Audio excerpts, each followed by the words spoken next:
Hello, listeners, and welcome to episode 15 of the Avocado Gamescast, the Avocado's gaming podcast. I'm Merve, and today we're going to talk about hidden gems in gaming. Not literal hidden gems. I realize it might be confusing since we're talking about video games. In any case, what we'll actually be discussing are really good under-the-radar games that you might have missed. But before we get to that, it's time to meet the rest of the crew. First up, he bought 80 kilos of gelatin for his Koro-sensei cosplay. It's Ben. Good morning, everyone. He has a pill-shaped body, 2 huge googly eyes, and permanent jaundice. It's the Radio Cat. Hello. And finally, he thinks pacifist runs are for suckers, losers, and commies. It's the Kappa. Hey, what's up? How are you guys all doing? Good. Been All real right. busy Yeah, at work the past couple weeks, so it's good to finally get back. Yeah, it's good to unwind with some game talk. Yeah. So, what have you guys been playing recently? Ben, what have you been playing? I have mainly been playing a lot of Street Fighter V, but that's not very interesting to talk about. So instead, I'm going to talk about this weird little RPG. I've been playing Earthlock Festival of Magic. Has anyone heard of that? Mm-mm. No, it sounds like you just made it up. It is one of the free games I got on Games with Gold for Xbox One. So I never had heard of it before and figured, yeah, fuck it, let's give it a shot. It's like this weird little like JRPG, except not Japanese, it's Norwegian. But it's just really kind of interesting. It's sorry, I've got a cat on me. So it's the typical story. Like you're this kid and you have this ancient artifact and your uncle got stuff, like really typical bullshit and everything, right? But it's got all these like really weird little systems that I've never really seen in a JRPG before. Like you know how in most JRPGs you can choose which character you're walking around as, like you select which character's in the first position and their appears on screen. So it's got that in it, except each character has a different ability in the overworld map that you need to use to solve puzzles. So you actually need to swap between, like, you have like the mage who's like the little kid, kind of like your like Vivi from Final Fantasy 9 or something like that. But you get up to places where there's like something that's fallen over and it's a little gap, and you have to play as him because he's the only one that can fit through it. Or the thief dude has like this magical bracelet which can like manipulate energy, which you need to use to solve puzzles. So you need to swap to him as like your first character and everything. So is it a little bit like Dragon Age in that rogues are the only characters who can pick locks, or mages are the only characters who can dispel magical barriers and something like that? Yeah, except because it's the JRPG and you only have one character on screen at once. Okay. Yeah, Breath of Fire did that. I don't know if you guys ever played Breath of Fire. I've never Yeah. played the Breath of Fire. But like there was like a character that was like a fox that was the only one that could walk through the forest, and there was like another character that could walk through mountains, and it like basically unlocking that character unlocked new areas. So that was kind of their way of like keeping stuff, I guess cordoned off until you were high enough level to get to it. Kind of more like a Zelda game where you have to get the object to get to the the area. boomerang or whatever, right? Yeah. Oh, yeah, that's pretty cool. I should probably play one of those games one day. It's also got the kind of like I guess the Tales games have them where you see like the monsters on the overworld map and they run after you and then you actually go into a battle. Yeah. Yeah, except it's got so it has all these bonuses you get for defeating enemies and everything, right? Which kind of encourages you to, which is something I do in the Tales games anyway, just because it makes things faster, where you kind of aggro like 4 or 5 groups of enemies at once and get them all into battle at once, so you fight like bigger groups of enemies, and then you get bonuses for like if the group of monsters you're fighting is bigger than your party or that kind of stuff. So it's just got a bunch of these like really weird little systems that I've never seen in a JRPG that make it pretty fun. And yeah, if you're bored, maybe check it out. What was the name of that game again? Earthlock Festival of Magic. Earthlock Festival of Magic. Okay, it sounds interesting, intriguing. Might check it out. Is it available on platforms other than just the Xbox, or? I'm looking now. It is on Xbox, Windows, PlayStation, and Wii U, coming soon, apparently. Oh wow! Didn't know they're still making things for the Wii U. I don't think Apparently Nintendo does either. All right, Kappa, what have you been playing? I mean, there's a couple different ones I wanted to talk about today, but I'm going to go with Watch Dogs 2. I'm Wow. really enjoying it. I didn't expect to. I was okay on Watch Dogs 1. I mean, I got a lot of the hate that it got. It wasn't surprising. It wasn't the best game, but it's so crazy just how a little change in tone has really made the whole game feel different. It's like this shift. Remember when Saints Row went from Grand Theft Auto clone to kind of just, okay, we're going to just do all this stuff but goofier. That's Yeah. what this game has. I mean, in a lot of the cutscenes and a lot of the story, there's a lot of still that, I don't know how to describe it. You know how Ubi kind of does some of those hand-wringing times where like, oh, are we the good guys or the bad guys, or this character that basically just seems like he's going to die the entire game is the one who dies, and there's a lot of that, but the general gameplay and world play is still the same from Watch Dogs. It's just the tone itself is more, a bunch of hacker kids doing hacker things, running around being zero cool from the Hackers movie, basically. It changes a lot of the way the game itself feels. Like you're these upstart kids going against these evil corporations who are, basically Google and Facebook and those sorts of companies, and exposing their evil to the world. It feels a lot more, I don't know how to describe it, like chaotic. Like you're going out and you're causing all this chaos, which is I think what Watch Dogs 1 promised but never really delivered. But when you get to a mission now, instead of just, okay, you hack this camera, then go to this camera, then hack this wall opens, you sneak in. This one's more like there's so many more things you can do, and it does kind of feed into that whole idea of like hacking being this crazy force, almost like magic in an RPG would be. Yeah.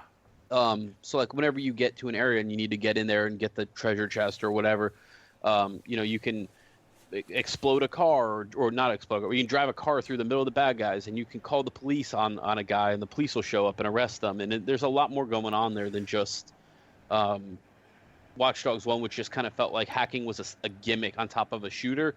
This one, I mean, yeah, there's been times when I have pulled out my guns, but you can almost do everything just through hacking. Which I think is a good shift for the game.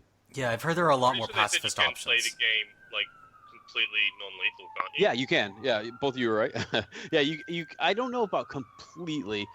So yeah, you can play it non-lethal. I would say that the non-lethal stuff is kind of like, how when you play Batman, like it's non-lethal even though you just put a guy's nose into his brain. He's still on the ground sleeping. Yeah, it's got a lot of Batman that going. non-lethal.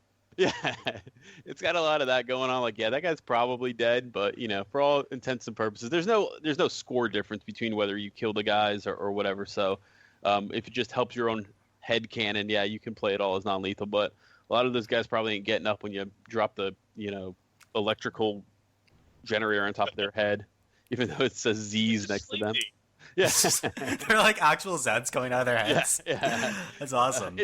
It's a fun game. They added like I can't remember if the Watch Dogs 1 had this or not, but they add kind of like a hacker view, like again like Batman detective mode, where you can basically see items that are further out than what's just in your regular field of view.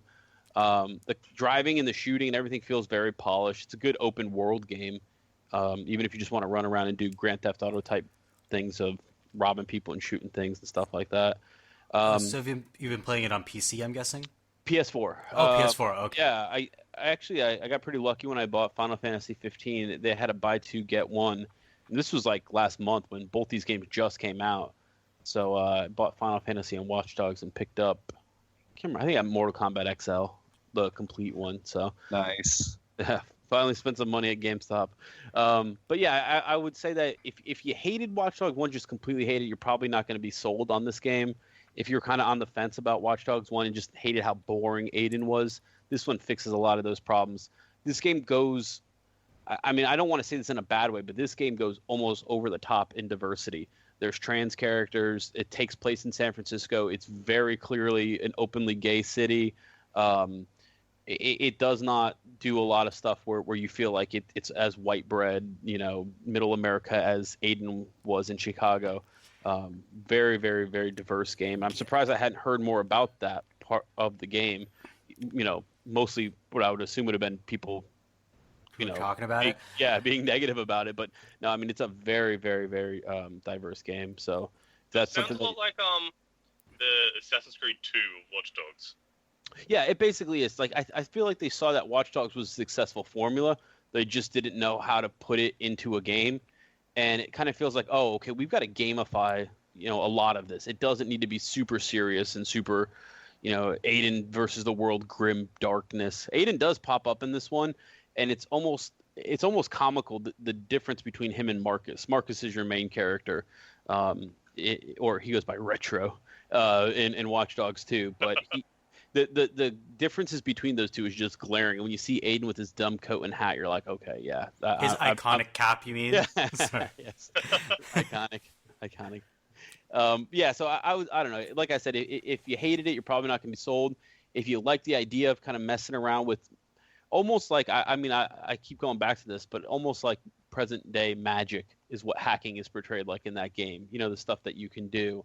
I would really say check it out. There's a lot of puzzles and stuff too that surprised me. A lot of like weird, when you hack this thing, mini games, and there's quadricopters and rotary copters and all this other stuff. So yeah, there's a lot to do. I'm kind of chomping my way through the story. Are the puzzles similar to the tower puzzles from the first game? I can't remember. Is it like, what it's like? It's like, remember the BioShock one where you had to flow the water? Oh, it's like Pipe Dream. Yeah, it's like that. So those are pretty fun because you're hacking nodes and stuff. I enjoy it. The drop in drop out multiplayer is really good, and I'll just say this: you can opt out of the PvP ones and just see the co-op ones. So you don't have to have the people invading you anymore if you don't want to do that, or you don't have to do. I think this is new. It's called Bounty Hunt. So if someone gets 3 stars, think about like GTA when you get 3 stars, like. You're at the level where the cops show up with helicopters and SWAT teams and stuff like that.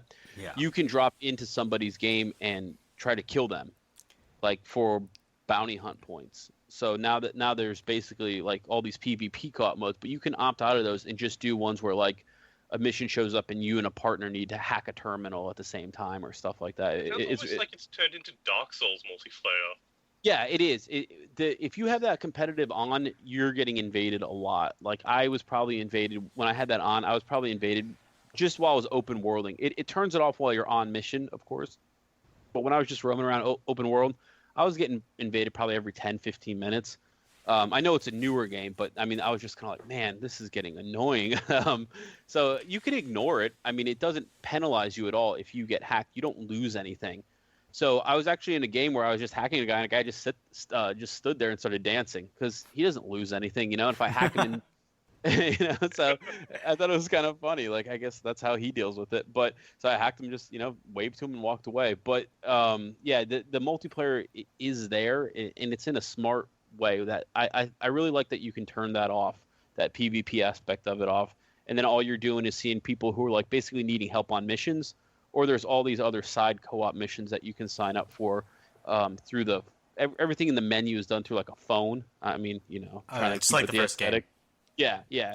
So you just go to your phone and just select co-op missions, and you can drop people in, drop people out, stuff like that. So I'm not saying it's perfect. I know Ubi right now, getting a lot of hate for various reasons, but it seems to me like they made some good steps in this one. Yeah, I'm glad to hear it. After the first Watch Dogs was kind of disappointing. I think mainly for narrative reasons rather than gameplay reasons. It's good to see they've addressed both the narrative and gameplay concerns that I had with it. Radio Cat, what have you been playing?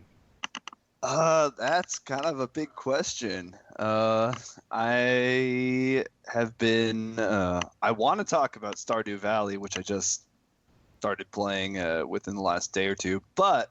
I played through Resident Evil Biohazard. I just finished the other day. The 7th one that just came out? I finished it, and it was awesome. I loved it a lot. I'm trying to think. Resident Evil 4 was the last one I finished, just because I tried both 5 and 6, and I couldn't keep up with them. Yeah, they basically became third-person shooters, right? Yeah, I don't know. It was just wasn't my style. And then I heard a lot of positive buzz for this, so I picked it up. And I was pretty blown away. I have not been like I don't play a lot of scary games, and it was very, very spooky. We're talking Resident Evil 7. Yeah. Okay. Were you playing it regular or on VR? I'm just gonna ask. Regular. Yeah. Okay. I was tempted even to get the VR, but I was like, I can't justify. Yeah, it's almost $1,000 but I've been seeing some videos of people playing it in VR, and it looks pretty terrifying as far as those types of games go. I'd be scared out of my mind. Like, I was super scared just on my own, and I can't even imagine in VR. Like, because I've had the chance to play Alien Isolation in VR, and that alone was so scary. Like, and this game, I feel like, takes elements from Alien Isolation, or that kind of like there's something stalking you that's not necessarily scripted. That's cool. And I really enjoyed that aspect of it. Usually when I think of Resident Evil being scary, I think more of jump scares. And I don't know. I mean, like, I kind of get to the point where, like, I don't know. I don't like them, like, on a level that I just hate when they happen. So I kind of always just wish I could opt out of that. But it sounds like they're doing more of if they're doing the Alien style, it's more that brooding or, that dread feeling. Yeah, they do a good job of balancing the jump scares with like just there's a constant sense of dread because the way that they like make the levels and stuff, and like enemies will just spawn and stalk you, and you just kind of like got to decide, oh, I can't kill this, so I got to sneak around them and stuff. They do a good job of like balancing the helplessness with it, I think so. So how does the first scene of it looks terrifying, and I never want to play it. Yeah, so what I wanted to ask is, how does the first person perspective make it feel different compared to the other Resident Evil games, which are all in third person or have the fixed camera angles? Yeah, I mean, I'm still honestly somewhat new to the Resident Evil like genre or series. I only started playing those games a couple years back, but it definitely like increases the jumpiness because it's like they do a really good job with the sound design of like, oh, there's pipes rattling and stuff, and some of it has nothing to do with enemies, but it still happens. So you're like looking around, it's like, oh my god, where did that come from? Like, what do I do? And it definitely like keeps you on edge because you only see what's in front of you, and if you walk through a door and then all of a sudden the door slams shut behind you, you're like, what closed that? Like, what the fuck is going on? Was that a monster or was that the wind, right? Exactly. That sounds very cool. Yeah, it sounds like a really neat entry in the franchise, especially one that had stagnated. Like last year, didn't they release Umbrella Corps? Yeah, they've released everybody a lot. hated that game. Competitive shooter thing. There's been a lot of real misses with Resident Evil lately. Yeah. I've heard Revelations is great, but I haven't touched any of those. I haven't played one since 5, so I'm probably not the right person to talk to about it. I don't know. I go all over the place on Resident Evil. I feel like the scariest part of one that people tend to neglect talking about is how bad the controls were. Yeah, tank controls, right? I had more deaths in that game due to the way the controls were than anything, I feel like. Some people swear by tank controls, but I just don't get it. Yeah, I know they got better, I'm sure, but I tried 5 because I had a friend who was crazy for it and was looking for a co-op partner, and then I could never get into it. 5 is the one that people that say is racist, right? Yeah, the one that takes place in Africa. Yeah. I played the demo for 5, just a repeat of one of the stages from 4, like identical, and I'm just like, I'm done with this. Yeah, it seems like they really took their time with this one and made it something well crafted as opposed to the kind of garbage they shot out with Raccoon City or Umbrella Corps. Yeah, there's a lot of good attention to detail, and the story actually takes some really interesting turns that I was not expecting at all. I'm definitely gonna try and go back at some point, especially because I know like the hardcore mode that you unlock from beating normal They reposition enemies and stuff too, so that it like is still kind of, you got to be on edge. You can't like automatically assume passwords and stuff because they change them in between difficulty smart. levels. Yeah, it's a nice way to add replay value to a game, for sure. Exactly. And apparently you can finish the game in under 4 hours compared to like my first playthrough was maybe a little over 10 hours. Oh yeah, once you know where to go, you can sort of semi-speedrun it, I guess. Yeah. Yeah. That's good. I mean, I with that time, at least it sounds like they're not throwing in all those crazy bosses that I think was kind of becoming a weird hallmark for some reason. I don't think anybody was asking for that, but remember, I don't know if you around the time of 5 they were throwing in these bosses that were taking like hours to kill. And yeah, I'm glad to hear that at least they're getting away from that. Yeah, there's a couple bosses, and that's actually one of my main issues probably with the game is the bosses are kind of bullet sponges in that too. They don't really explain like or it's not very clear all the time how you're like if you're actually damaging them or if you're just like holding them off or if there's some sort of like thing you need to be doing specifically to finish the event or whatever, because a lot of times some of the bosses you can't technically quote unquote kill. Is this a reboot or No, it's a side story. Okay. Kind of, I guess. I mean, I don't know all the ins and outs of the Resident Evil chronology, but I know that it takes place in the same universe, and it just loosely relates to some of the things that have happened in other games, but it's not a reboot. All right, that sounds like it's an interesting game for sure. So let me just share before we move on. Let me just share what I've been playing recently. So this just came in the mail for me on Friday, on Thursday. Just opened it up, played some yesterday. Yakuza 0. Actually, saying that I've played it is a little bit misleading. I've mostly just watched it because it's a Yakuza game. It's about 85% cutscenes. They're good cutscenes, mind you, but I don't really have a feel for it yet because I've mainly just been watching one of the main characters going around and talking to people. So to give a bit of background on it, Yakuza 0 is an entry in the long-running Yakuza series. It's a prequel. Right now they're up to Yakuza 5. I think Yakuza 6 just came out in Japan. It's coming west next year. In any case, it's a prequel, so it doesn't require any knowledge of the previous entries in the series to play. I've never played any Yakuza games before, so this is all brand new to me. So far, all I've done is beat up a bunch of thugs and talk to a bunch of mob people. I will say two things about the game, though. It does a very good job of placing you in the era and place where it occurs. It's set in late 1980s Japan, specifically a fictional red light district in Tokyo, and I think they've done a really good job of capturing sort of the feel of that time period with lots of bright lights. Your intimate knowledge of red light districts in Tokyo. Oh yeah. I looked up some photos and stuff and saw that they paid attention to detail.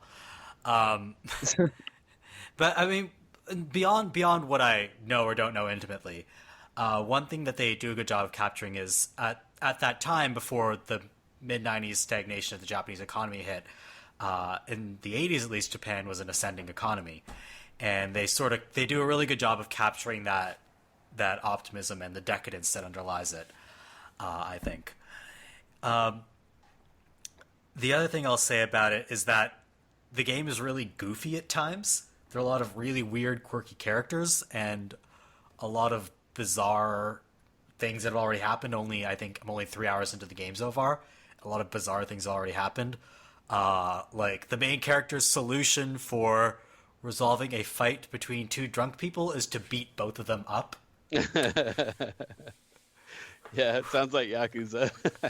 Yeah, I'm surprised they don't have you play like a pachinko game for to resolve the dispute. What they did have me do was play a karaoke game, Yeah, there you go. I was so bad at it. Like, I mean, I'm not great at rhythm games, but usually I played rhythm games like on the PC, and like you're pressing arrow keys or WASDs or whatever. Um, Face button rhythm games, Yeah. I'm still not good at them in any way, shape, or form. So like I went through the karaoke section, the mandatory karaoke section that I had to do. At the end, it shows me a report card, and it shows me that I'm tone deaf. Because I made so many mistakes. I think I made, I think like 30% of my button presses were mistakes. It was that bad. It was a really hard karaoke level to throw in right at the beginning. You're gonna need to train on this. I think the only Not one what I've you're ever played really was expecting for the difficulty jumps, is it? Oh god, it's the karaoke stage. Yeah, because I'm playing it on easy, so the brawling part is super simple. I've played enough of Yakuza to know that once you get to those like mini games, that's where the real difficulty in those games are. Yeah, what was the one that was kind of like weirdly popular? Was it 3? Yeah, Like, 3 and popular 4 were the big inside? ones. Yeah, Popular, yeah. I just remember like I wasn't kidding about like there would be like gang disputes that were like basically formed around like what is that game like? Is it pachinko? Pachinko is the gambling thing they have, yeah. Yeah. Like that was like a big part of the game. Like it wasn't like a side portion of the game. Like it was really well done in that game. But yeah, I played, the first one, which I actually just started playing the other week. Has anyone played that? The first Yakuza? No, they're currently remaking it, and I think they're going to release it this summer, I want to say. The thing that trips me out about that game is it's dubbed in English, and it's like got these really, really good voice actors. It's got like Mark Hamill, Michael Madsen, like John DiMaggio, like all these really famous, popular voice actors and everything. But they've got the really, really shitty translation where everyone's all like saying like all the honorifics and using weird random Japanese words. So you've got like the Joker going, Kazuma-san. And it's just fucking weird. I don't mind when they translate with the honorifics. Like Persona does it, and I think it fits. But maybe it's because it's more of a school setting, so it feels natural. Whereas out in the real world, you know the Japanese word for Big Brother, anarchy? yeah. Yeah, like they just randomly swap between either calling me Big Brother or calling me Anarchy, but in English. oh, Really weird. Yeah, that might be a little bizarre. I think it was translated at a time when they didn't pay as much attention to localization, and nowadays you don't see that many of those weird mistakes. But Like it would be as weird if they didn't have like all these really famous, popular voice actors doing it. yeah, if you have sort of like the low rent non-union people, then I guess it's like to be expected. Yeah, the normal like Japanese dub voice actors and everything, then yeah, but when you've got like Mark Hamill and Michael Madsen and Michael Rosenbaum is in it and Eliza Dushku and like all these wow. yeah. like They went all out. and just, like, what the fuck is this? Sometimes I wonder why they throw Hollywood talent at that, though. Like Well, sometimes Michael Rosenbaum and Eliza Dushku are both voice actors as well. okay. Because- Yeah, I know Eliza like does- Mark Hamill and Michael Rosenbaum are, because I know Michael Rosenbaum did Wally West in Justice League, right? which is the best Flash, and I don't care what you say. There's been a weird kind of move though. If you look at like, I guess who we would consider kind of like those early 2000s starlets that we all probably remember. There's been a weird move for them into voice acting. I just kind of like as an aside, not a video game, but you guys remember Ashley Tisdale? Like Yes. she was kind of like an Oh. it girl for a long. Yeah, now she does voices on Phineas and Ferb. My kid was watching, and I was like, that voice is familiar. I looked up, it was Ashley Tisdale. So I mean, like that's been a thing for a while. I guess when those kind of roles Eliza dry Dushku up. is Shaundy in Saints Row.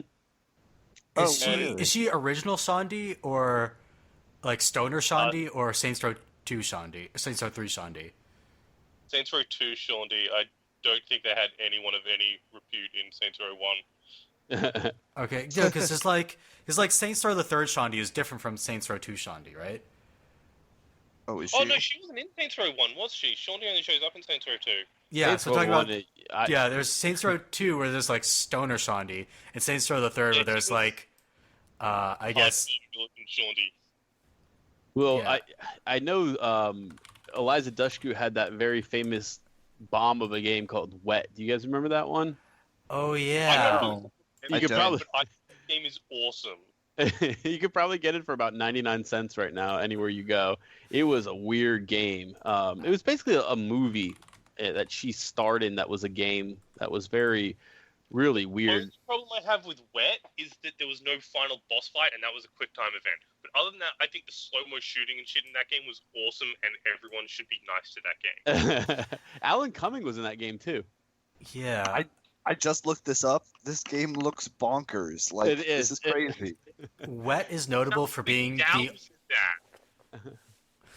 Wet is notable for being, I believe, the only game that Bethesda has published that has like an obligate female protagonist, like where you can't choose the gender or you're not forced to be male or you're forced to be a female protagonist. I think that's the only game Bethesda has ever published with that. But yeah, I've heard it's a really bizarre game that was not received very well. It's weird. I don't know how to. There's not much else like it, and I mean, yeah. Kind of very Max Payne like, but with Yeah. swords. Like, Oh, by the way, just look this up. Sean is played by Eliza Dushku in Saints Row 2, and in subsequent Saints Row games played by Danielle Nicolette. Huh. Yeah, so they went from Stoner Shondi to normal Shondi. Yeah, when she became the pop princess or whatever in 3, right? Was she a pop princess? Oh god, I forget the like- plots of those games. Yeah. in 3, wasn't your like hardcore militant wanted to shoot everyone? So In- who wanted to shoot everybody? Shawnee in Saints Row 3, she's like really like into shooting and violence. I just remember her being like, she was almost like a Britney Spears type, right? I'm gonna have to look this up now because it's driving God, me crazy. I forget what happened in the Saints Row games. They're just Yeah, kind of I a think blur they- to me. It's not like there's she really became really famous and everything, but she was like kind of like really like militant about the Saints and all that kind of stuff, and like wanting to build them up as a powerful thing. And she was always the one that's like, let's go in guns first and all that kind of shit. Let's see. Yeah, because they start making jokes about all the different Shondis in Saints Row 4, where they have the 3 different ones that keep showing up. 4 is the Okay. only one I really played. I dabbled with the first couple, but 4 is the only one I ever like did to put in, a good amount of time into. I've only played 2 and 3. Never played 1 or 4. I mean, 1 isn't cross-platform anyway, so I'm I never played going to end up one playing for it. about an hour and then stopped because that game sucks. Like I played Yeah. 2, 3, 4, and Get Out of Hell because I love those games, but 1 is not worth your time. I've heard 1 is basically just a shitty GTA. Oh yeah, Yeah. It's really rough. That's being generous. And it's like they copied the terrible aiming, which is Oh, GTA. I know I kind of bag on GTA a lot, but there's no reason for a game that otherwise well polished and that otherwise well made to have controls as poor as it does. Like I could not make it through GTA 5 on PS3 because I just could not Really? control. I could not drive the planes properly. I couldn't aim properly. And it's not like other games have got aiming right. I can play Uncharted on PlayStation and I can aim just fine. But GTA just feels so loose for some reason. I know, like, controls and different people find different control schemes palatable or not palatable or easy to work with. And I'm just not compatible with whatever GTA wants me to do controls-wise. Yeah, so that's what we've been playing lately. Let's move on to the main topic of discussion for this podcast. As we mentioned in the intro, we're going to be talking about hidden gems, which are games that we really liked but went under the radar for whatever reason or didn't receive widespread recognition. There are a lot of games like this, like especially a lot of indie games that tend to that you might pick up in a Steam sale or see or make it an impulse purchase of, and you try to get your other friends into them, and they're like, yeah, maybe one day I'll play that, but they never do. So here's our chance to get our listeners to play a bunch of games that we really liked that they've never heard of. So, Ben, do you have any examples of hidden gems that you want to share with the rest of us that you might get us to play one day? I do have a couple. It's almost like I prepared for this or something. Oh, wow. One of the first ones I have is actually, let's see if anyone knows this. What was the highest rated Xbox One exclusive last year on Metacritic? Xbox One exclusive? I almost said Yeah. Knack, and then I realized that was a PS4 game. I was going to guess maybe Overdrive. That was from a couple years From last ago year, now, from right? 2016. Wasn't that Oh. Forza game? It was Through. Oh, Felt yeah, like the you. Kinect Oh, game. is that the Wow. game with is that the Kinect game where you have to use yourself as a platform? Yes, Yes. and it's amazing. What? Like, if this is what Kinect games had been when the Kinect came out, the Kinect would have been a success. Yeah, it was very, very inspired what they did with it. I played it for a little bit, and it was very fun. If anyone hasn't seen it, actually, has anyone not seen it? Or I should probably explain it anyway for listeners. I haven't. Anyway. I haven't seen it. All right, Okay, all right. Please basically- describe it. You know the two world shifting mechanic from like Guacamole? Yeah. It's basically Yeah. that, but the second world is projected onto the screen through your silhouette. So, like, there's one set of stages, right, where you're walking through the stage, except where your silhouette is projected on screen, it's like an underwater stage, and you can, like, swim through your silhouette to get, like, over, like, obstacles and everything. And it's so weird and so much fun. Like, you're having to, like, because it does this really smart thing where you can either control with the left or the right stick, both your movement left and right, and then each trigger is jump, so you can control it completely one-handed, like with either hand. So because you're needing to like make all these weird poses and kind of like move your hand under and like lift yourself up occasionally, and it's unlike anything I've ever played, and just so much fun. I assume it's also good for co-op. Like one person makes a stage as the other person does the controller. Yeah, that's totally. I've had my wife come in and like hold out a pillow to like project that as the silhouette, so I can like go through that as well. And because it ends up being things like there are buttons on the stage that you have to press with your hand, like with your silhouette, to like make other platforms go. And sometimes there'll be like 4 buttons, so you have to like stretching your leg out and standing on one foot, and you look like a complete idiot, but it's really fun. Yeah, the person who's doing the platforms, like making the platforms, ends up basically playing Twister, while the other person's, more or less just playing a video game. It's kind of funny. Yeah, it Yeah, sounds like it's- it'd be a really fun time. It's really, really simple, but it's really, really fun. The Yeah, I other one like had- Sorry, go ahead. No, you go. I was gonna say I like games that take a really simple mechanic and then build on it in interesting ways, rather than games that have these really complicated mechanics and then don't build on them very much. I think building on a really simple idea, like this game does, is a really That is neat one way to thing- build a game. I thought was really good because it's like when you start off, it's like the very, very simple mechanic. Like basically, some places where your body is, the platforms will be there. Some places they won't. But then as you go through the like each successive like Mario style world, like so group of levels or whatever, it will introduce a new thing that happens with your silhouette. So then the second one is your silhouette is always underwater, and there are like big spike like monster things in your silhouette, but not outside of your silhouette. So you'll have to like put your arm that you swim up to, and then kind of like jump out of your silhouette to get over the spike things.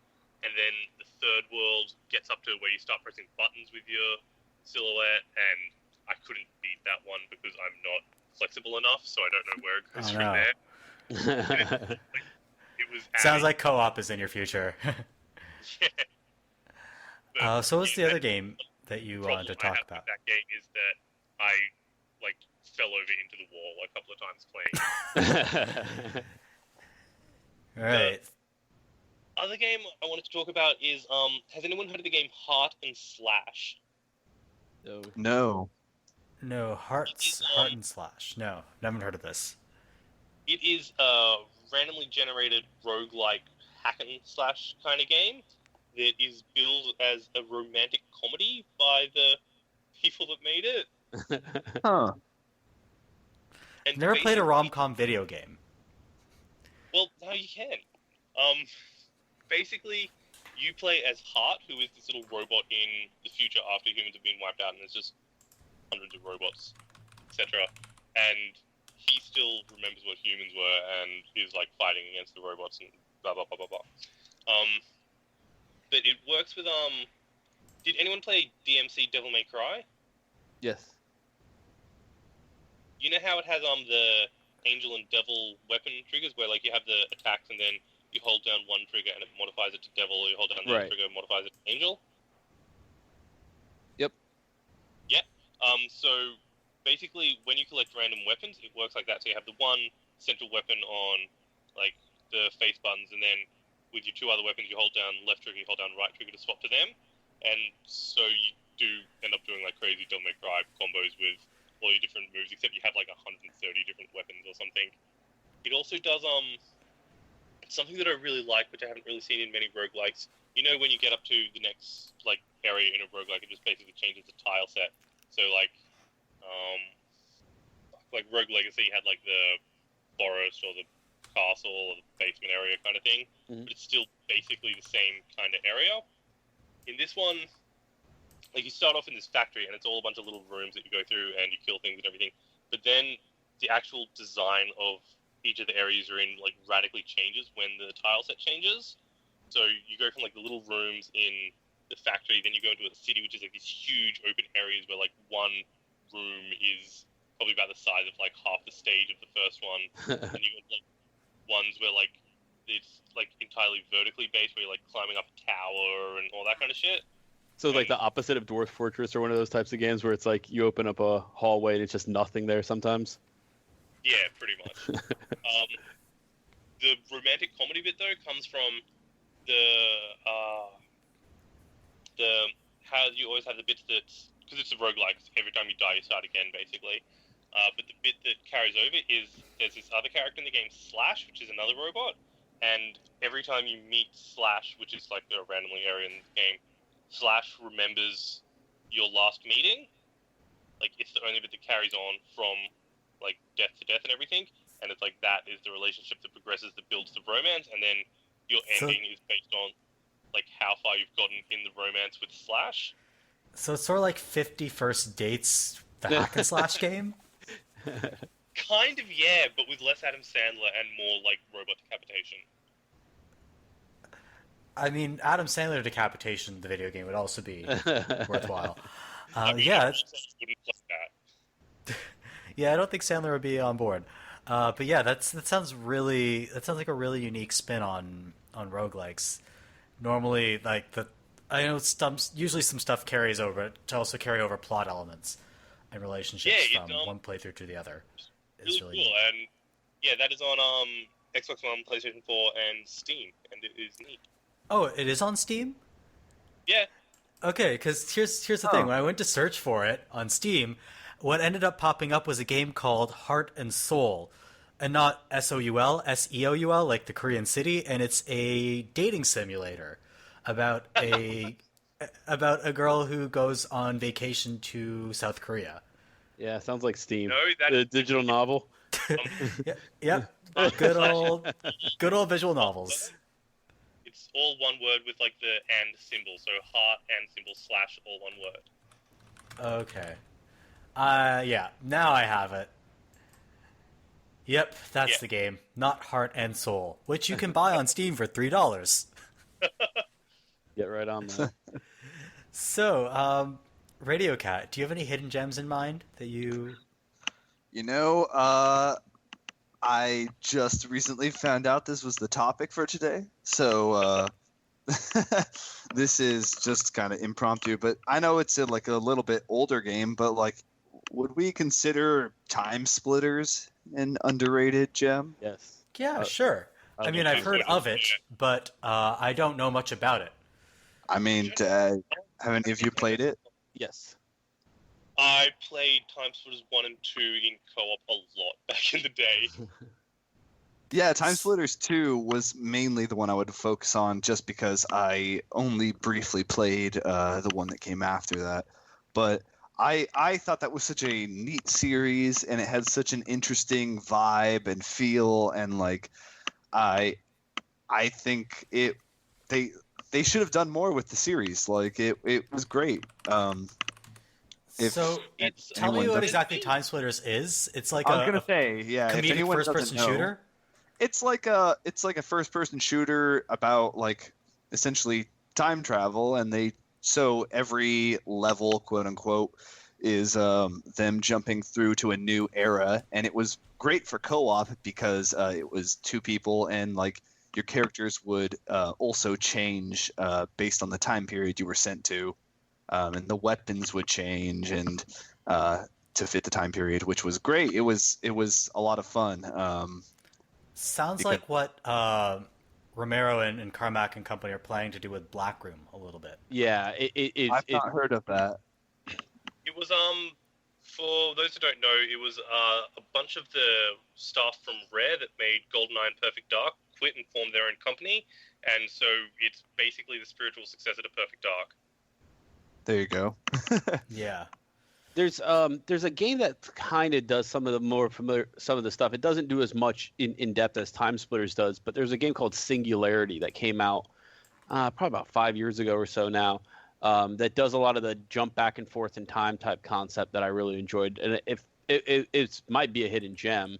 I really enjoyed it, and I was thinking, man, as soon as I started playing, I was like, this is why we need new Time Splitters, because you can do so much more now than you could do back then. Yeah, definitely.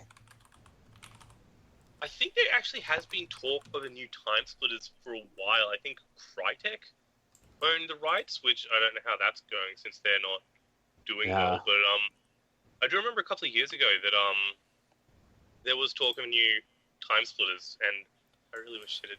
It's Yeah. So Every according once to in a while it comes up. Yeah, according to Wikipedia, Time Splitters 4 was postponed indefinitely, and now there's talk about making another game called Time Splitters Rewind, but that never came to fruition. So Yeah, it looks like until Crytek gets their shit in order, which I don't think is going to happen. I think Crytek is probably going to fold this year, or severely downsize, one of the two. I don't think it's going to happen, and the rights are probably just going to end up reverting to somebody else, and they'll get revived 15 years down the road. It was a Eidos game, right? Yeah. It was Free Radical Design. Oh, okay. I thought Free Eidos Radical was, Design. Eidos was the publisher, though, right? Eidos published it. Free Radical made it. Free Radical became Crytek UK. Oh, okay. Oh. Well, sorry for them, because Yeah, Crytek's probably not the company you want to get bought by these days. no. It's kind of like being bought by THQ. Like, that didn't go well. Yeah, I mean now like Ubisoft owns a lot of THQ's old games, and some went to Deep Silver. THQ was pretty big too. It was weird to see them collapse a few years ago. But And the I guess Ubisoft side of THQ stuff was dirty. They bought the dude that made Assassin's Creed Studio, who specifically quit Ubisoft to get away from them. That was it. yeah, what was his name? Was it EO or Alexandre something like Desplat? Is Alexandre Desplat? I think I forget the guy's Patrice name. Desilets is the Patrice Desilets. Yeah. I don't know where I got Alexandre Desplat from. I know Yeah, Alexandre yeah, no Desplat idea. is a Canadian diver. He brought a whole bunch of people over from there too, and I think they all basically just went to go look for new jobs. So yeah, it's Yeah, a lot of top tier talent has left Ubisoft. Like Jade Raymond went to go work for EA. yeah. It's I don't know. It seems like they're bleeding talent. It's not good. Michael Ansel started his own studio to make that Wild thing. Yeah. Oh yeah, Michel Ancel. Michel Ansel. Yeah, Michel Ancel is like, I'm like, stop making WoW. Get back to making Beyond Good and Evil 2. I don't even like the first Beyond Good and Evil. Just make the game that you're supposed to be making. Damn it. Good and Evil? I'm not a huge fan of it, to be honest. I played I it. think Wild looks cool though. It does. I mean, that's the game where you can play as a bunch of different animals, right? Yeah. Didn't Tokyo Jungle already sort of do that? I think Wild looks rad, but it didn't have a previous game that ended on a fucking cliffhanger like 10 years ago. Yeah, that's why he should make Beyond Good and Evil 2. It's been Beyond Good and Evil has been talked about getting a sequel forever, so I don't know what ended up There's happening a with it. gameplay trailer. I know. Yeah. It's still in development, according to Michel Ancel. Supposedly. Yeah, I think it's a Last Yeah, Guardian sort of thing, where they're it's just taking development. forever. Sorry, what were you saying? Every year they confirm it's still in development, and I would much prefer that they just said it's dead, so I can stop caring about it. Exactly. I honestly think it's a Last Guardian situation, where they're just going to keep working on it until it's ready. Well, I mean, at some point, I mean, I know this doesn't make sense financially, but at some point, I almost wish they would just start it over. Because think about every game that just sits in development hell for 20 years and it gets released. It's just, I mean, how many of them live up to what they could have been? Look at Yeah. Yeah, I mean, obviously Duke Nukem Forever is the... Yeah. But I even think Last Guardian kind of suffers from some of that. I mean, I know it got some decent reviews, but I think a lot of that was a little bit of nostalgia coloring it. But because everything I saw just looked okay, where if they would have maybe at some point said, okay, we're going to restart our progress, I know it would have taken longer to come out, but at least maybe it would have been a little bit more current looking and feeling in its gameplay. Yeah. What I've heard is that They ended up having it's a good game with the 15, mechanics of 10 years ago. Yeah. That's exactly what I've heard too. basically what they did with 15, and that seemed to come out better than expected for something that long in development. Yeah, I guess, I mean, but 15's story, from what I heard, at least the second half, is a total mess. And getting back to, yeah, there's a lot of weirdness to it. I would just say if I was going to do anything with a series that's been in development hell for that long, at least try to figure out if there's been shifts in gameplay that have kind of, overtaken that genre and make sure you incorporate them. Otherwise, you just end up kind of getting that Duke Nukem treatment where it's like, yeah, this feels like a 20-year-old game. So. Yeah, I've heard not good things about that one. Yeah, so Time Splitters, that was a hidden gem, I guess you could say. Yeah, I mean, I loved it. Yeah, it's definitely a game that I've heard of, but I guess it's hard to check out these days because they never remastered it or anything, or ported it to PC, so I never really got the chance to play it. And I feel like a lot of my enjoyment came from we played it a lot like a local multiplayer because it was like a 4-person like shooter, and I feel that's like hard kids to used judge to now. with GoldenEye and Perfect Dark back in the day. Yeah, Oh, and it had the map builder, didn't it? Like, you Yeah. could build your own custom co-op maps? It had a map editor. and it worked well. It was not bad. Yeah, I'd definitely like to see more of that. It also had the games. it had like the arcade mode, right? Yes. Yeah. That's the only other thing I remember about it. Because me and my friends, that's all we ever would play. I didn't even know there was a story for a long time.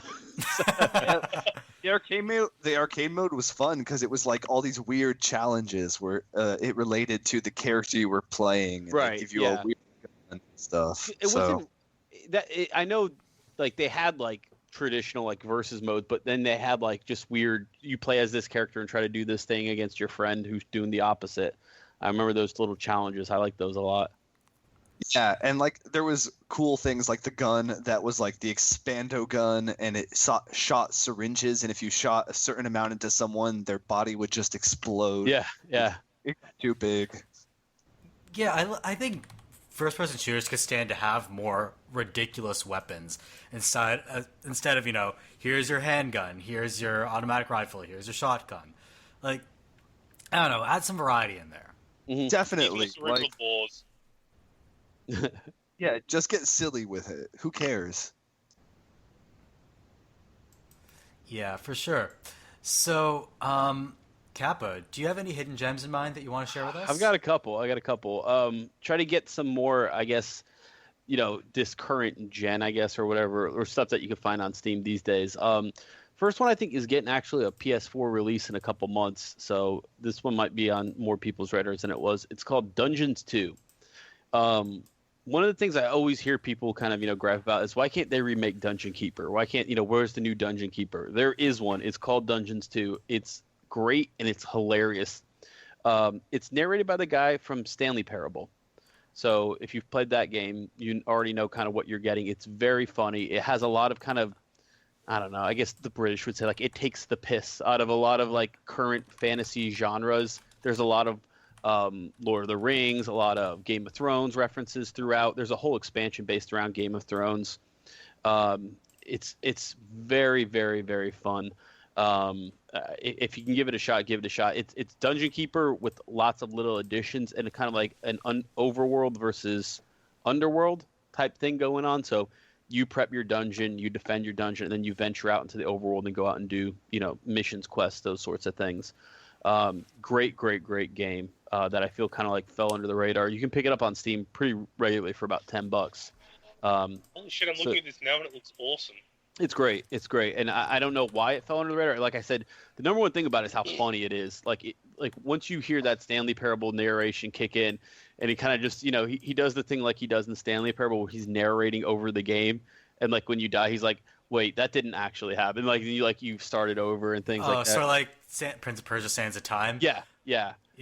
Very, very, very funny game. Fun game to play. Otherwise, the game mechanics are Dungeon Keeper with, I would say, a lot more bent towards research. Like in Dungeon Keeper, like you kind of hit like those dead ends where like, okay, well, this is the best imp I'm gonna make. This game has a lot more into upgrades of your individual character types. And I think that's really fun. So give it a shot if you see it on sale or whatever. Like most of these games that I'm going to be listing, I think there's always some flaws to them. Otherwise it'd be, it wouldn't be in that hidden gem category, just be in the gem category. So there's some drawbacks to this game. I feel like it starts slow. It gives you like, a lot of room to learn and almost a too long of a tutorial. But by the time you get going, it really starts to hit its stride. All the DLCs are really good too. So Dungeons 2, if you're looking for something that's definitely in that Dungeons Keeper vein. Would you say it's better than the new mobile phone Dungeon Keeper game? Yeah, I would. I'll go ahead. Not exactly a tall order there. I'll go out on that limb and say yeah. The one thing too that I really liked about it is beyond like the funny nature of the narration and stuff, is the battles play out very. I don't know if you guys have played a lot of Dungeon Keeper and stuff, but there's times you're like, Dungeon Keeper. So like you're like when that hero comes in, you're like, my army should stomp this guy, and for whatever reason, bad luck or whatever, you don't. You get killed by the hero who you should take care of easily. This game has a lot more of the hero classes as they come in, and a lot more, I would say, like hard counters. So when you get the bard who comes in and he can disable your traps, you can get the goblin who, goes back and basically like kind of blinds him so he can't disable the trap. So there's a lot more like specific counters to specific heroes that wander into your dungeon rather than just having to hope you get lucky with that demon that happens to clog the hall so the warrior can't get through or whatever. This one you can kind of build around that. Very cool game. The next one's going to come with like a really big caveat because I know it got a huge patch earlier this month. Marvel Heroes 2016. Originally released as Marvel Heroes, and then it basically was completely reworked from the ground up, and they added the 2016 so they could get it re-rated on Steam because the first one that came out the gates was basically like a turd.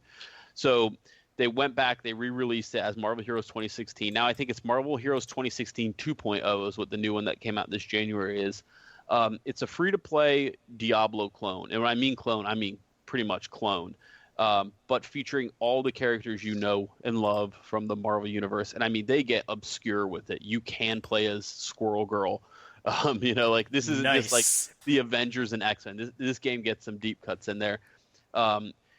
I would say that it's free to play. I think you get one character that you can play all the way to the end of the game, no problem.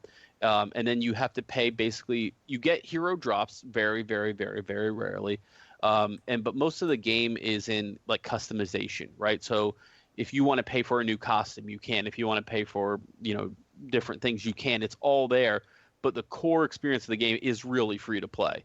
It's just if you get bored with playing as the Punisher or whoever, Just like if you got Boris playing the Barbarian in Diablo, if you go to make that second character, that's sometimes when you need to pay.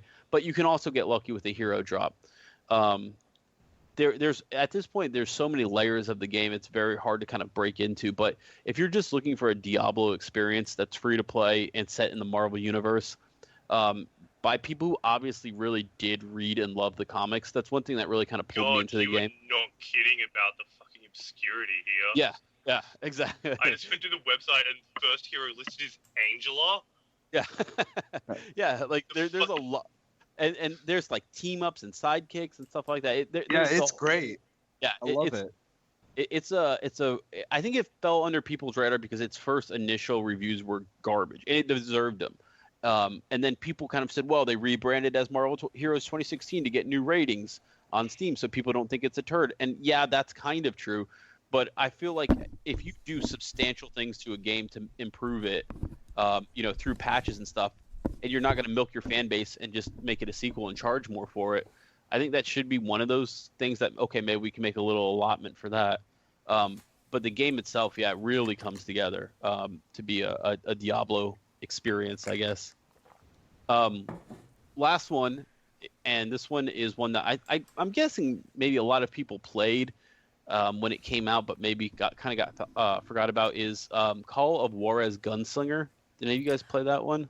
Yeah, I played the first, I guess, third of it, but never finished it for whatever reason. I think it's because, honestly, it just got too hard for me. I'm not that great at shooters. Mm-hmm. It's got two mechanics that I really love. The first is the unreliable narrator is hilarious. So if you haven't played it, basically you're in a saloon, and this is told kind of through like a motion comic. This famous gunslinger comes in, and this boy sits down next to him and starts asking about, some of his favorite gunfights and stuff. But you can tell the guy is either like making stuff up wholesale or completely drunk and doesn't remember it.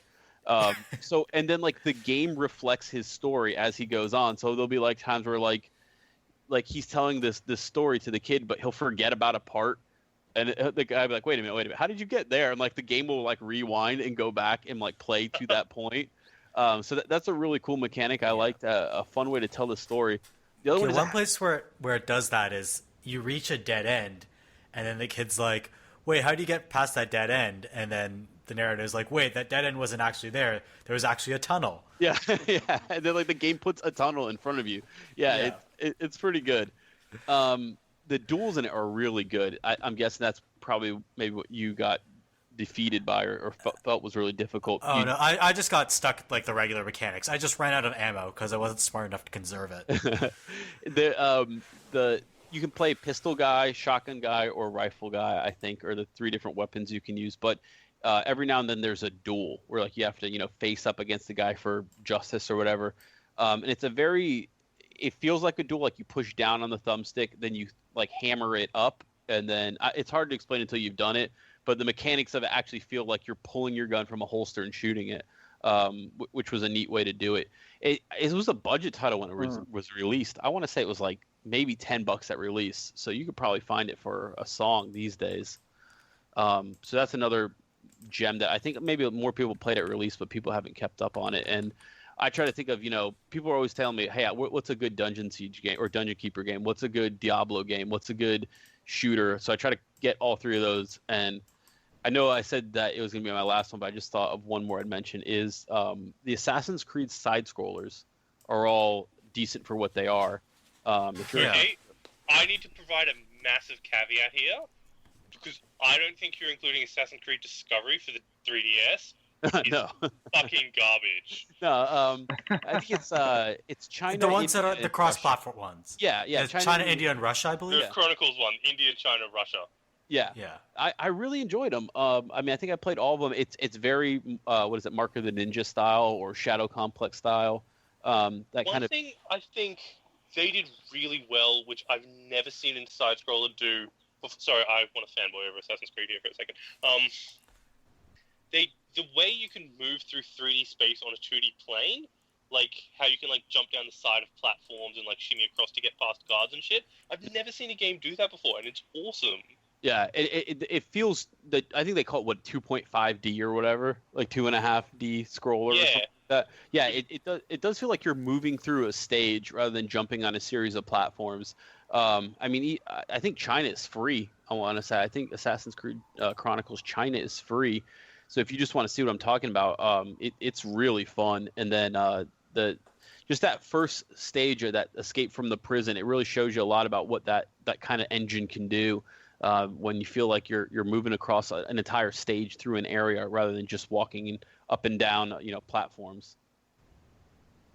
I gotta check that out because I haven't played any of the Assassin's Creed 2Ds just because I thought that they seemed like I thought they were just gonna be cash-ins or something. They're really not. I think I read this somewhere that they basically made them as an apology, or released them as an apology. Like I think they were going to bundle them and sell them as a game, but then It was China came free as an apology after how bad fucking Unity was. yeah, exactly. Yeah, so Unity was so bad they basically everybody China for free, and then people were like, "Wow, this is really good." There were already plans to make the other two, but I think that kind of people when they got announced, they had a trailer showing off all three. Mm-hmm.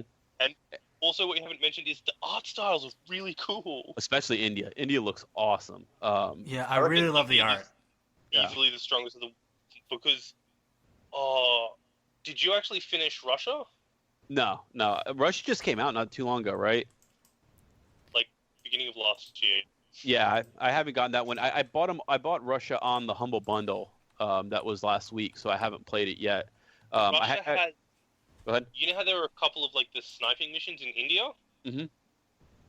Russia goes a lot further into them, and mostly they're really cool. But at the end, they become dog shit, and that's one of the worst final boss fights I've ever seen. Yeah, I haven't picked it up, but I'll tell you, India is a beautiful game. I mean, it makes me want an Assassin's Creed proper in India for how they make it look. I mean, it's very bright. The color palettes are all like light greens and like gold. Beautiful looking game.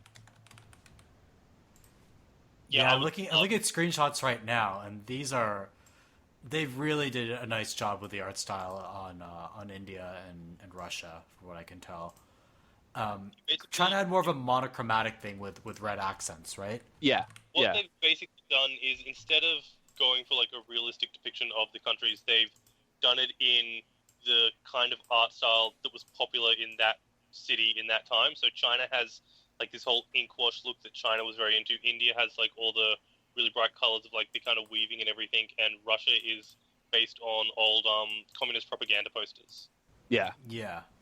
They've done a really good job with incorporating elements of those cultures into the art style, which is not something you see that often, unfortunately. So good on them.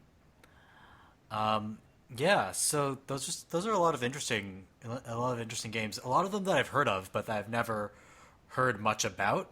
So that's some incentive to try them out. I was going to mention a couple of indie games that a lot of which you've probably heard of, but I'll just go through the list. The first one I want to mention is a game called Consortium. Have you guys heard of it? I think I've heard of it. I don't think I've played it. All right, so let me explain what it is. It's a very short action RPG, and it's sort of like a cross between Mass Effect and the Stanley Parable. If Mass Effect were set entirely aboard the Normandy. Okay. Scaling it down a little bit. Yeah, so the idea is that you play through it multiple times, and each time you get a different outcome or a different story. The mechanics are very, walk and talk to people. There's a little bit of shooting. And the idea is that you're trying to solve a murder mystery on board an airship. And then there's a conspiracy and a whole lot of lore associated with it. You can spend hours reading the lore of the game in in-game encyclopedias. Is there a time limit to the game? There's no time limit. Okay. You can actually just stand there for like 3 hours reading at terminals and nobody cares. There are some actions or some segments of the game that are timed, but for the most part, if you're in sort of a free section of the game, then you can just stand around doing nothing. Cool. So yeah, it's got an interesting cast of characters. Mechanics are a little confusing and complicated, but shooting's good. a sequel is coming soon. Just got it was put up on Fig, I believe, last year, and reached its goal. And so hopefully that comes in the next couple of years. Another game I want to mention is a short narrative game called Emily is Away. Have you guys heard of this one? No. No.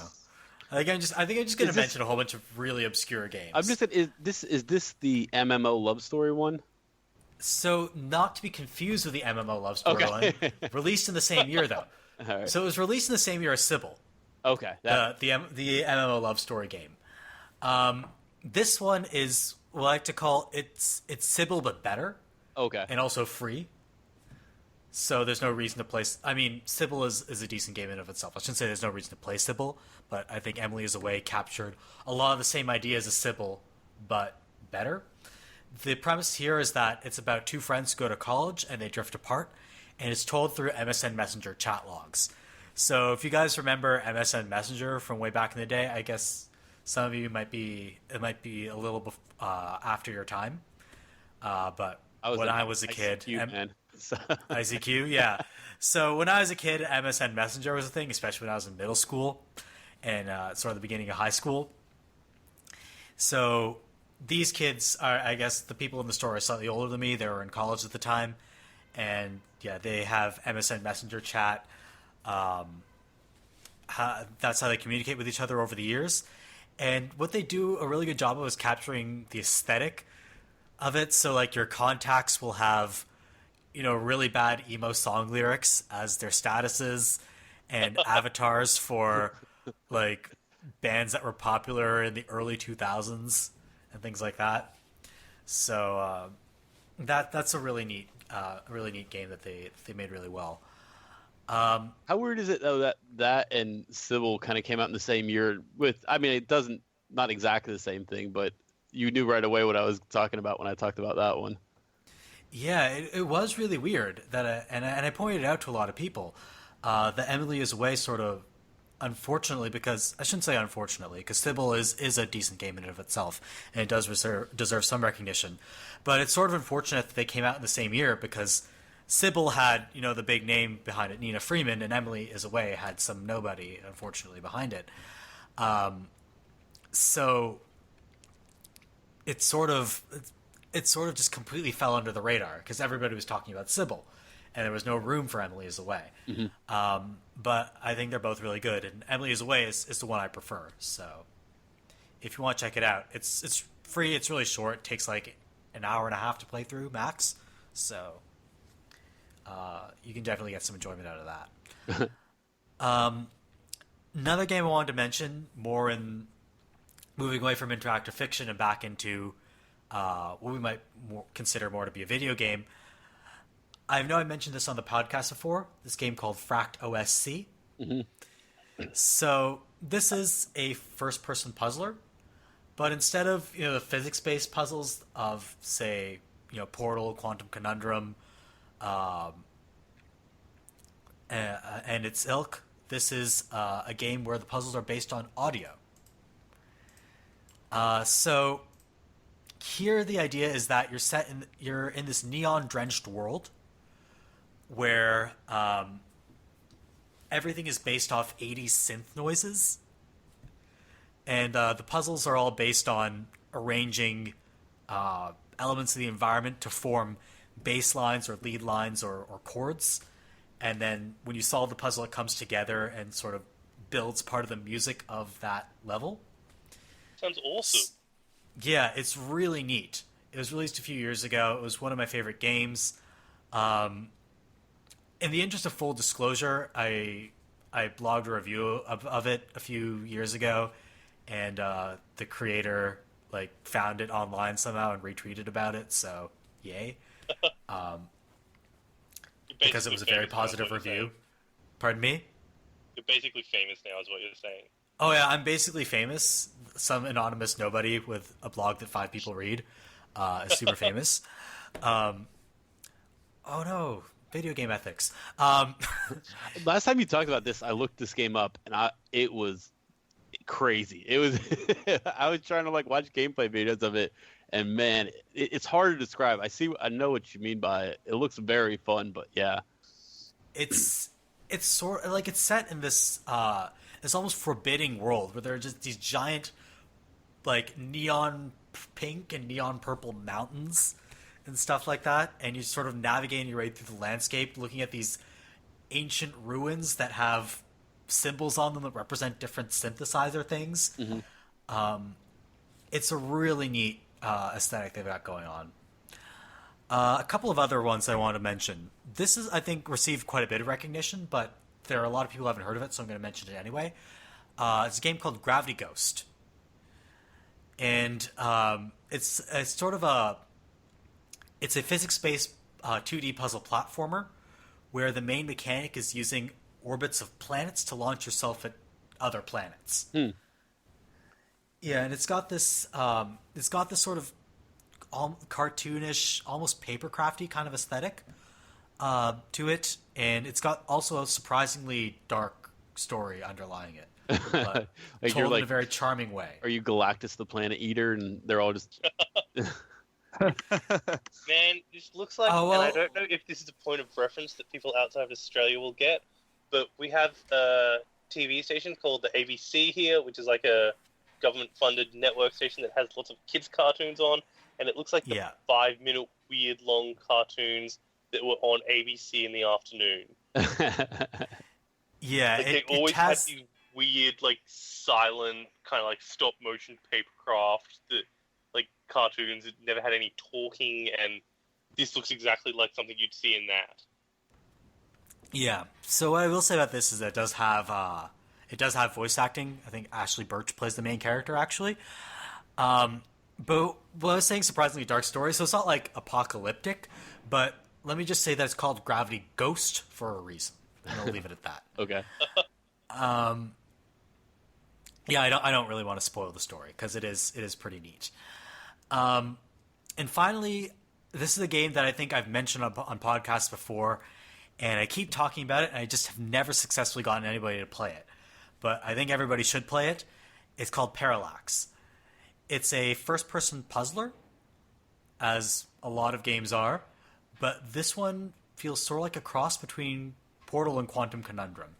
The idea is that there are gates throughout the world that allow you to flip between two different dimensions. And as you walk through the gate, you end up in an alternate dimension. If you walk back through the gate, you end up back in the first dimension.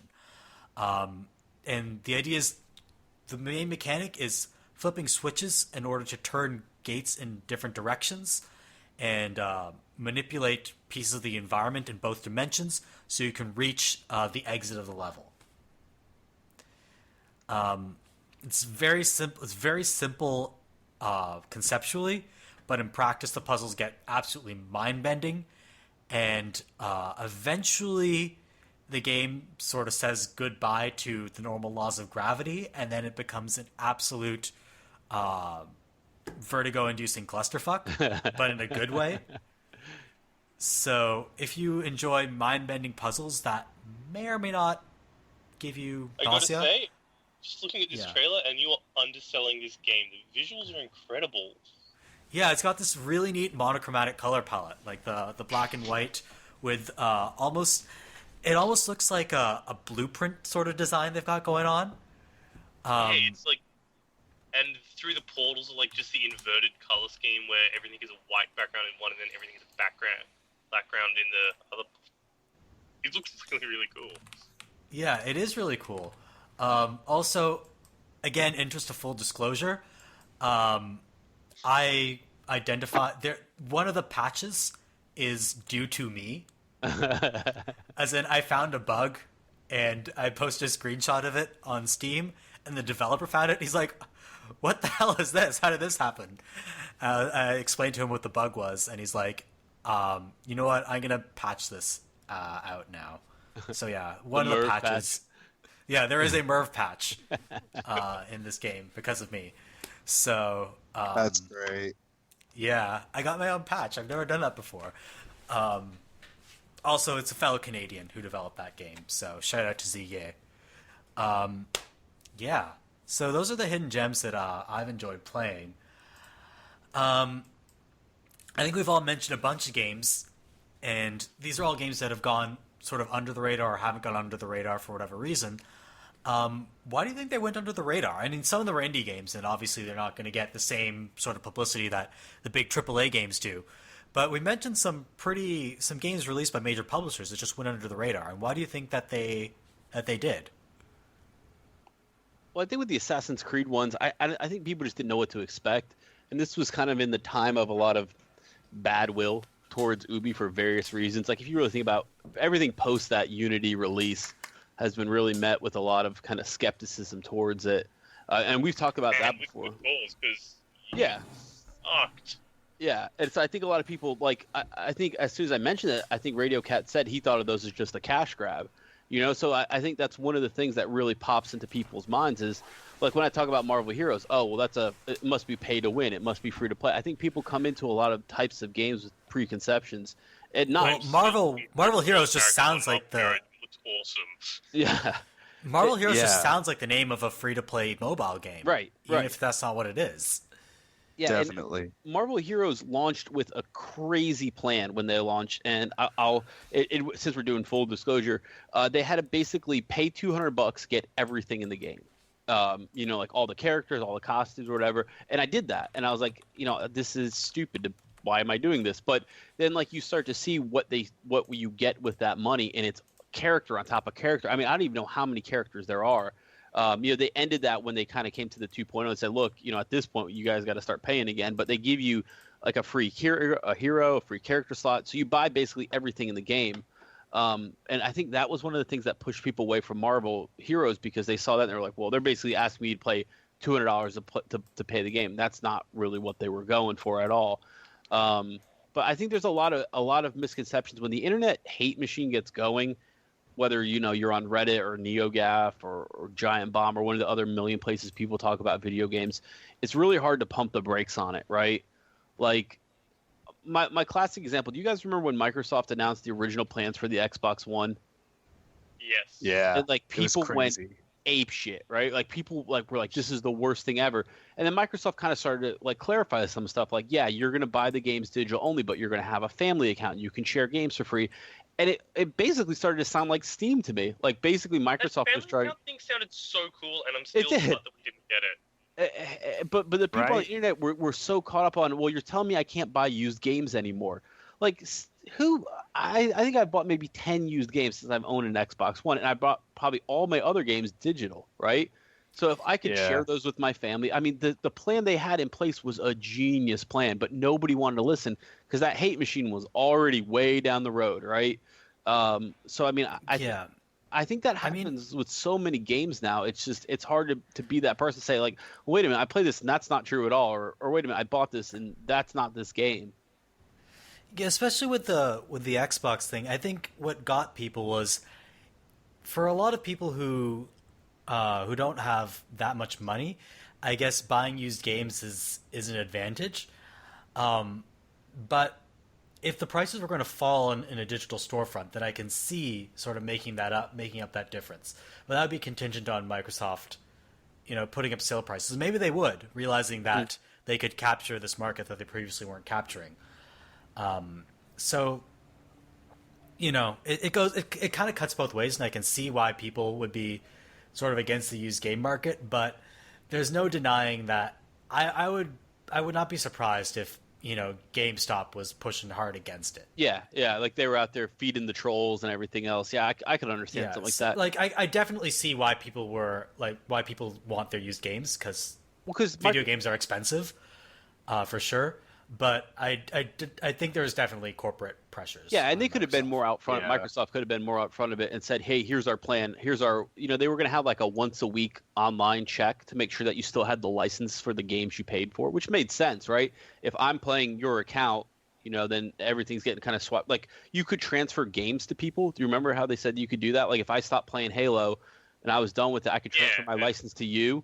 Yeah, so I mean, it seemed like that's what they wanted to do, was have like this once a week or always online check for that, and people freaked out about that. And I mean, yeah, I get it. It sucks when, for whatever reason, your internet's down, you can't play your game. But how often really does the average person? I live in the middle of nowhere, and my internet goes out maybe once every 6 months.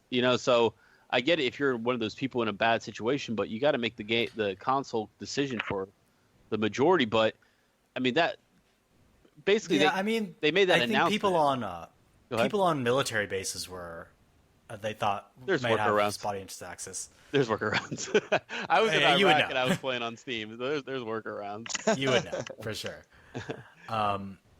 Yeah, so sometimes I guess the internet, like in some cases, while a game like it might be recognized, people might know of it, but there's misconceptions, and misconceptions spread like wildfire in this industry. I think a lot of the for time sure. as well, it just comes down to like plain luck. Like one indie game will get someone to look at it and blow up online, and another indie game will be just as good, and no one will have heard of it. It's like just there's no real way to control it. It's just flukes, really. It's a great point. Back to Merve talking about Emily is Away. Never heard of it, and I played Sybil.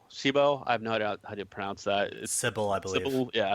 But I mean, as soon as he started saying that, I was like, huh, sounds like a different game. But yeah, you're right. It just sometimes a game catches fire and sometimes it doesn't. I mean, Frog Fractions, right? Yeah, Right. that was a bizarre little thing that see when I was first linked to Frog Fractions, I was linked to it as if it were just a regular game. So I went into it thinking this is a regular game that makes no sense. And I tried to make sense. At first I tried to make sense of the fractions. Then I realized that the fractions weren't adding up properly. And then I actually had the journey of discovery with it, where I was like, oh wait, this is actually something bizarre. And now I don't think, because it's received so much press, I don't think people can get that same experience anymore, unfortunately.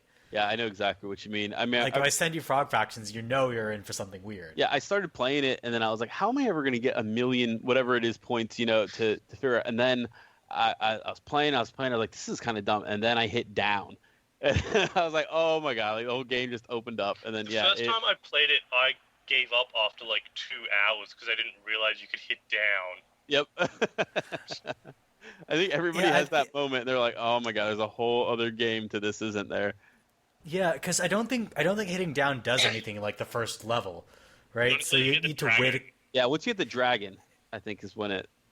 Yeah, I think I was doing everything with just the mouse, and then I was like, wait, can I move my character with the arrow keys? And it turns out I could, and then I accidentally pressed down. I was like, wait. Yeah, that's exactly what happened to me. That's exactly what happened. So, but yeah. I mean, getting back to it too, I think the poison for a game is to just be kind of middlingly reviewed and also look like a lot of things that are kind of currently out there and maybe kind of being part of a series that's either on the decline or for whatever reason, like we were talking about, is being hated. Because I mean, Call of Juarez is a garbage series, right? I mean, I think I played maybe 2 of them. They were all right. I mean, but they're all they had a cool little niche at the time, but they're nothing special. So when Gunslinger came along, I wasn't expecting anything from it. So sometimes you get caught by what came before you or what's currently popular out at the time. Yeah, one of the Call of Juarez that released just before the Gunslinger was called The Cartel. Yeah, and it was panned for being one of the most offensive and racist games ever released. Yeah, sounds about right. Yeah. Apparently this is a game where Mexicans are coming to the United States to kidnap women across and take them across the border, which is when actually the opposite is what happens. And the one I read before, or the one I played before, was one. It was just kind of a very generic. I can't remember what it was called. Call of Juarez, Bound in Blood, or Brothers in Blood, or something like that. Yeah, Bound in Blood. Yeah, that's it. And it's like you're a preacher, and but you're falling back on your ways, and you remember the Civil War and your brother, and you're becoming a gunslinger. It's just very generic feeling, set in a Western area, but not enough to recommend it in a way. But yeah, so I mean, I think same thing with Assassin's Creed, same thing with Call of Juarez. You kind of get those games that are part of a series on decline. They're tacked on, but there's something different. They're trying to do something new, and a lot of people aren't even giving that chance because of where that series is. Yeah, I feel like that happens quite a bit, where there's Even- finally a good entry in a series. Even within sometimes like within games, like I really enjoyed the Mass Effect multiplayer. Have any of you guys played that at all? Yeah. No, So, like, I Yeah, Yeah. didn't even a bit touch of it. They announced that there's going to be something similar coming out to Andromeda, and a lot of people are really like up in arms about it. Like this game doesn't need multiplayer, but I really had a good time with the Mass Effect multiplayer, and I think people probably saying that really never gave it a chance. It's more of a co-op mode than anything. It's really not. Yeah, it's basically horde mode. Yeah, yeah, and I mean they give you play different with art. Wallace. Yeah, you can play it. You can play it for like 2 hours and get max out your readiness and be done with it in Mass Effect 3. It doesn't require an intense time commitment or whatever. But I don't know why people are so down on it. But yeah, so like that's an example of like even within a game, there's sometimes within game gems that a lot of people just for whatever reason avoid. Like, Yeah, I mean, I- think of that, I'm guilty of that. And we were talking about Unity before. Did anyone actually play the multiplayer in Unity? Mm-mm. Nope. It was really cool. Yeah. That was a really cool mode, and because it worked really well. Like basically, you just went up to some missions and you started a mission, and some other dudes would run up beside you, and you were suddenly doing a multiplayer mission. And That's cool. It worked really well, and they were really fun. And if you actually had people you were playing with, you can organize properly, do like proper stuff. It was really cool. Like it was the best bit of that game, and no one even played it. Yeah, I think it's because people were so angry about. After about Sorry, go ahead. 3, you couldn't do the multiplayer missions anymore because everyone had quit. Because the Assassin's Creed multiplayer I remember is where like you take on the role of somebody and you're trying to sneak around and assassinate each other. It's very cat and mousey. That was You don't the want to run or sprint. the like 360 and PS3 games. Yeah, Yeah, 2 and Brotherhood had it, I believe. Brotherhood, Yeah. all the from Brotherhood on had it. So Brotherhood, Revelations, Black 4. Flag. think about all the effort that goes into making those game modes, and like they never just catch on. So like the gem part of it, like why does Gwent catch on so much with people when I think it's one of the most basic in-game games I've played, but Gwent catches on a ton and other games just don't, to the point where like they're making physical Gwent decks and stuff now. Yeah, Probably because I Gwent own is simple that Gwent. it caught on. I mean, it's all right. Don't get me wrong, but I mean, I've played better in-game mini games, and it's just weird that that's like all of a sudden the new high bar for in-game mini games. When I was like, Gwent I was want to all know where the standalone Final Fantasy VIII triple triad is. yeah, exactly. There you go. Triple try. There's a version online that's cheats. I swear to God, it cheats. I've tried it before. But yeah, I mean, I don't know. I don't know why some things take off and don't. A lot of times it's just, I feel like it's like any meme or anything out there where, the right people at the right time start getting into something and it just takes over. Yeah, there's this. This is going to be really obscure because none of you are Canadian. There's this game called the Yukon Trail, which is sort of like the Canadian Oregon Trail, set in the Yukon Gold Rush. And in it, there's an in-game card game. I believe it's called Yukon. It's sort of like a cross between hearts and poker, I guess. Hard to explain. In any case, that is probably one of the best in-game card games I've ever played. It's in a stupid edutainment game. And I would love for that to be an actual card game that people play. But no dice. I'm assuming everybody here played New Vegas, right? Did you like Caravan? I actually don't think I ever played See? Caravan. I didn't get into it. I couldn't enjoy it at all. I liked it. Caravan to me was one of those, like, how people always say, like, easy to learn, hard to master. Like, that's exactly what Caravan was for me. Once I figured out how to play it, I was like, oh my God, I can become a millionaire once I get the right number of cards and stuff in this game. But yeah, so many people, when I talk about, they're like, oh man, it's really hard to make money in New Vegas. I'm like, oh, have you tried Caravan? They're like, what? See? And it's one of those things, man. I knew exactly what you were talking about, but I was just like, I don't feel like gambling. Yeah. So I never went for it. But I don't know, it's weird. I act like a goody two-shoes in the standard video game. But when I played Edutainment, I was like, yeah, I'm going to be a bad boy. Fuck yeah, I'm going to gamble. They're going to try to make me learn. I'm going to be a jerk about it. Yeah, by the end, I'd figured out, like, I played that game so many times on all the school computers. And then my parents bought it for me when I was a kid as well. So, like, I played that game so much. Like, I must have played it at least 25 times. I know exactly what the best claim to stake is to get the most gold at the end of the game. Yeah. Fucking I maxing your edutainment games. Yeah, I fucking min-maxed Yukon Trail. Because that was, like, the easiest of the trail games. Like, fucking Amazon Trail was quite a bit more difficult. I've only, like, beaten it perfectly a couple of times. And then, like, if you ever play Africa Trail, which I guess you haven't even heard of. No. Trails was a franchise. Oh, no, it's a Same. franchise. There's, like, Oregon and Amazon Yukon. Then there's also Maya Quest, the Mystery Trail, Africa Trail, and Explore Yellowstone, which doesn't have trail in the name, but it is basically a trail game. I See, played. yeah, in so- Australia, we didn't have any Australian trail games, so There's no trail in Yeah. Australia. You So- built the rabbit fence or whatever, right? Don't you guys got that fence? Rabbit-proof fence. So I'm going to say that Africa Trail is actually kind of a hidden gem. So the premise is that you're taking a bike tour across Africa, and you have to manage your supplies and your biking team, and fix your bike along the way, etc. It's actually super difficult, and I've only been able to beat 2 of the routes. You need to put your expertise towards Oregon Trail. Have you played that one? The remake, the zombie one. Zombie one? Yeah, it's called Oregon. Yeah. trail. Oregon Trail. Yeah, Yeah. I've heard of it.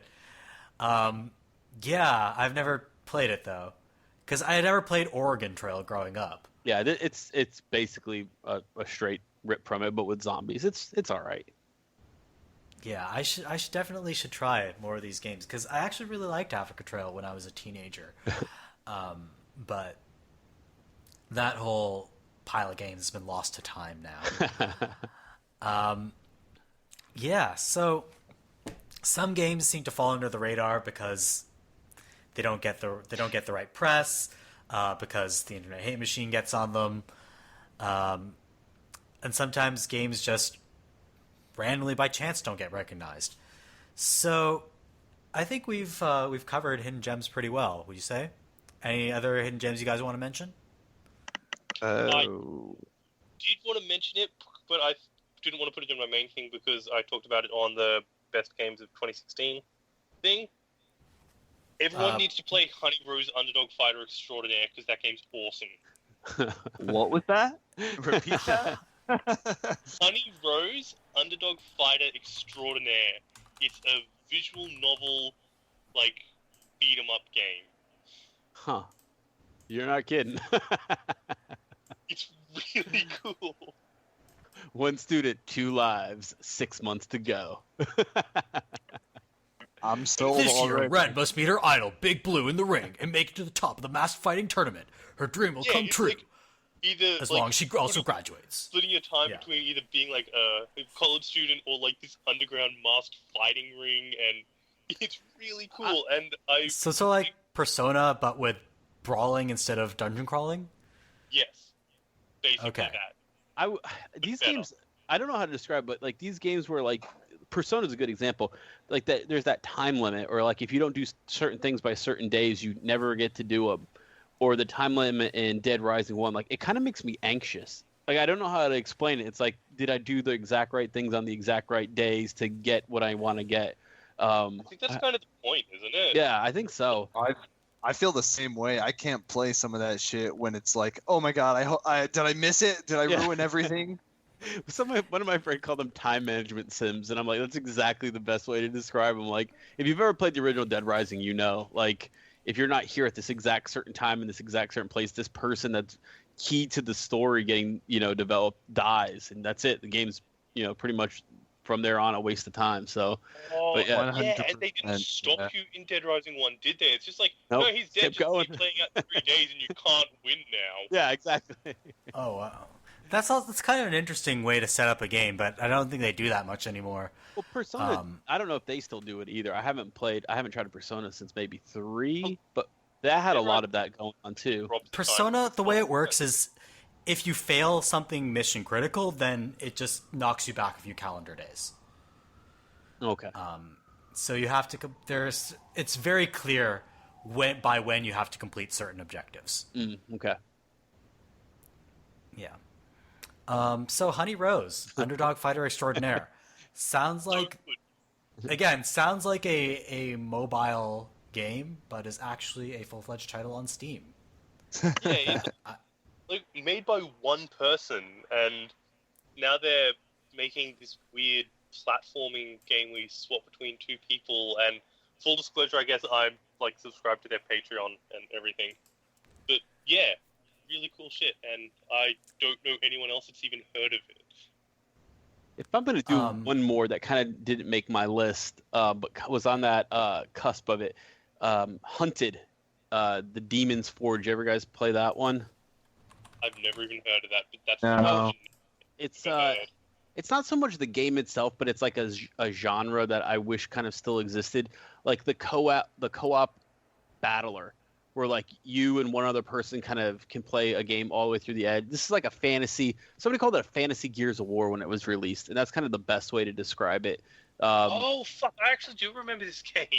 Yeah, like one person's like the guy, like the barbarian with the shield and the sword, and kind of the front line guy, and then the other is an archer girl who kind of almost plays more like an FPS style. But I really wish these kind of games would One make of the a comeback. characters like immortal or something. Yeah. So I'm always just trying to like find like that co-op game I can just sit down and play. That's a hack and slasher, but you and a buddy can kind of work your way through from the beginning to the end. So this game itself was kind of a good example of that, and I feel like these games used to be like a lot more of them, like you and a buddy. I've never heard of this game before, and it was published by Bethesda back in 2011. It was a huge release that kind of just never really went anywhere. It's an enjoyable experience. It's Unreal 3, so it doesn't look super dated. But if you want to load it, I think there's probably another game that's probably $1 on Steam. But that style of game where like a pure co-op dungeon crawler that you can split screen, to me is something that just kind of died out. I don't know if they make those anymore. Yeah, I don't think they do. There was one and it's I talked unfortunate. about on the worst games of 2016, Dungeon Bros. It was that, but don't play it. Yeah, I will. Yeah, stay away from the full disclosure. You should stay away from the worst games of 2016. Damn it. Wait, did you actually want to play it, Radio Cat? No. All right. So I think it's time to call this podcast to a close. Thank you very much, Radio Cat, Ben, the Kappa, for joining me on this Thanks journey for through having me. hidden gems. Yeah. So just to let you listeners know, if you'd like to keep up to date with the podcast, we have a website, avocadogamescast.wordpress.com. And we post each episode there, along with a link dump and a fact check of all our nonsense, because there is a lot of nonsense on these podcasts. You can also subscribe to us on iTunes. We're actually on iTunes now, guys. We're in the big leagues. I feel like I made it. Yeah, I even made like a shitty logo with an avocado and a joystick connected to a TV. It's like the shittiest logo If imaginable. only you knew somebody you could ask to make a logo. Yeah, maybe. I was gonna say, if you want something, I am available. I actually have something, but that's not like we don't need to talk about that on here. That's we can take that offline. Yeah, I put out a call for logos, and everybody's like, So I was like, you know what? I'll make my own shitty logo. I actually drew a logo for you at one point and then forgot to post it. Sounds about right. I kind of like that I think we're basically stuck with this logo now, at least on iTunes. I kind of like that we're stuck with it because it doesn't look like amazingly awful. It looks like you can look it up on iTunes if you search for Avocado Gamescast. It looks like an avocado connected to a TV, but drawn kind of crappily. So if you guys are interested in that, check out the podcast on iTunes. Just search for Avocado Gamescast, and you can subscribe. Anyway, thank you guys for joining me, and we will see our listeners next time. Later. Yeah, thanks. Bye-bye. See ya.